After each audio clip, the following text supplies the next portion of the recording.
Bonjour à tous, bienvenue sur les chroniques de Fatoulaye. Je suis en présence de Tida, à qui je vais poser quelques questions concernant son activité. Activité hyper intéressante concernant les pompes funèbres.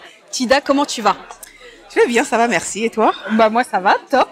Est-ce que tu peux te présenter en quelques mots? Je m'appelle Tida, Oui. d'origine sénégalaise.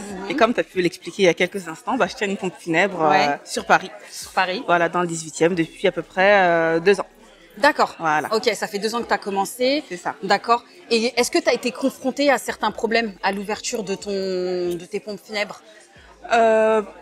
Oui et non, dans Ouais. le sens où en fait, le fait de l'ouvrir, ça a été fait de manière assez naturelle. D'accord. La réalité fait que oui, de se faire des clients dans la communauté africaine, ça Voilà. a été un peu plus complexe. D'où ma c'est question. vrai. Ça a été un peu plus complexe. Voilà, Ouais, la réalité.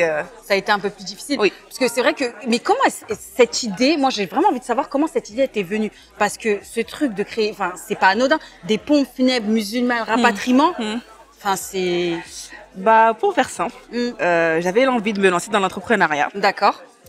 Et je me suis dit qu'il fallait que malgré tout, je puisse servir à la communauté. D'accord. Donc j'ai commencé à chercher des idées. Ok. Et par la suite, en fait, j'ai perdu un oncle. Ouais.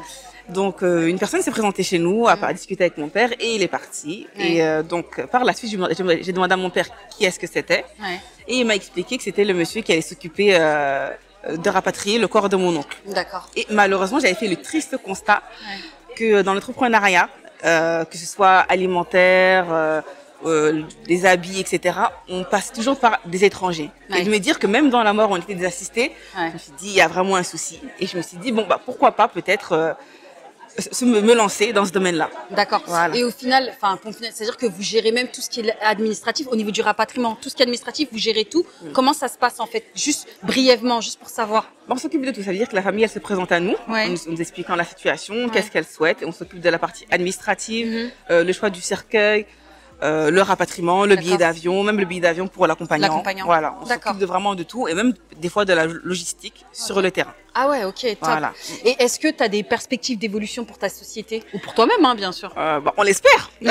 On l'espère. Je souhaite pas la mort des gens. Non, mais bien sûr. Je l'espère. Bien Oui. sûr, bien sûr, je comprends, ouais. Et du coup, tu comptes t'agrandir? Après, je te demande ça fait 2 ans, hein, mais Ouais. peut-être que ça fait partie de tes projets Oui, je à l'espère. plus long Je terme. l'espère. Ouais, je Ouais, l'espère. qui est de plus en plus de pompes funèbres tenues par des Voilà. afrodescendants. Exactement. Voilà. Ok, d'accord, top. Bah écoute, merci Tida pour cette C'est gentil, interview. merci à toi. Franchement, je suis hyper contente de t'avoir reçu. Merci Et ça s'est beaucoup. bien passé. Oui. Merci à